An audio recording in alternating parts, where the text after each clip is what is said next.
when we add or subtract numbers in scientific notation, we keep the exponents. All right, so 2 plus 9 is 11, and then we're going to keep the exponent. Now, the reason we keep it is this number here would be a 2 and 6 zeros at the end, and this one would be a 9 with 6 zeros at the end. So what we're really doing is 2 million plus 9 million, which is 11 million. However, we can't have a two-digit number for scientific notation. So we're going to change that to 1 1/10.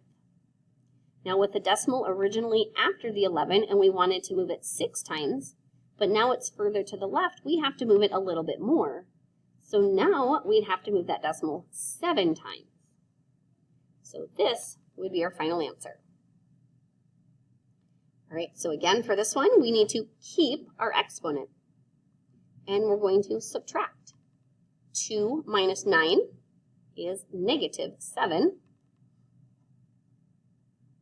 And since that is a single digit in front, that one is perfect, and we're ready to move on. Now, when we multiply, we are going to add the exponents. All right, so we're going to do 2 times 9, which is 18. And then we're adding the exponents.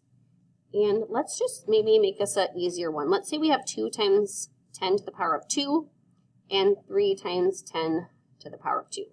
This one would be 200 and then times 3,000.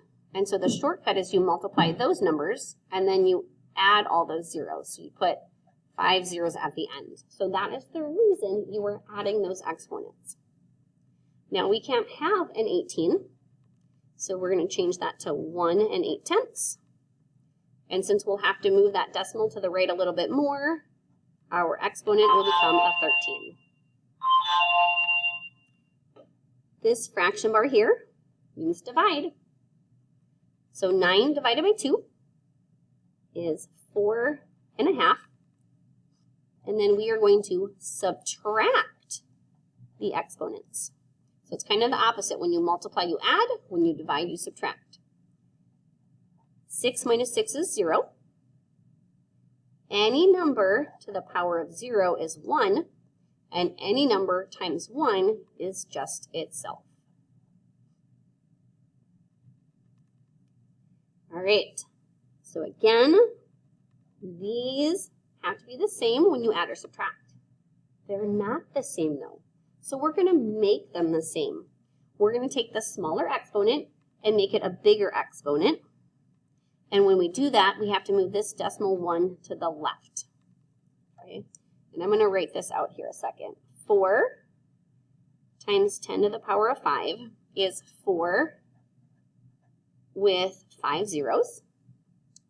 And then if I have this times 10 to the power of 6, and if we start here, we'd move the decimal 1, 2, 3, 4, 5, 6. They are the same thing, okay? They just look different, but now we have the same exponent. So $8 minus 40 cents is $7.60, and keep your exponent the same. All right, so again, when we add or subtract, these need to be the same. So we'll turn this 5 into a 6 and move this decimal 1 this way. And if by chance, let's say this one was a 4 and we're bringing it up to a 6, we would then move the decimal 2 times to the left. So every time you make this exponent bigger, that means you move the decimal 1 to the left. All right, so now we're going to do 80 cents plus $4, which is $4.80, and keep your exponent. Great. Again, fraction bar means divide. 8 divided by 4 is 2. And then we're going to subtract our exponents. Now be very careful not to do 6 minus 5. You have to do 5 minus 6, top minus bottom, which would be -1. Great. Next one here for multiplication, we're going to do 8 times 4.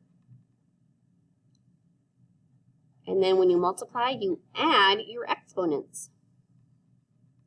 But, again, we can't have a double digit, so we're going to change this to 3 2/10. And since we wanted to move the decimal 11 to the right, but now we have to move it a little bit more, our new exponent is going to be a 12.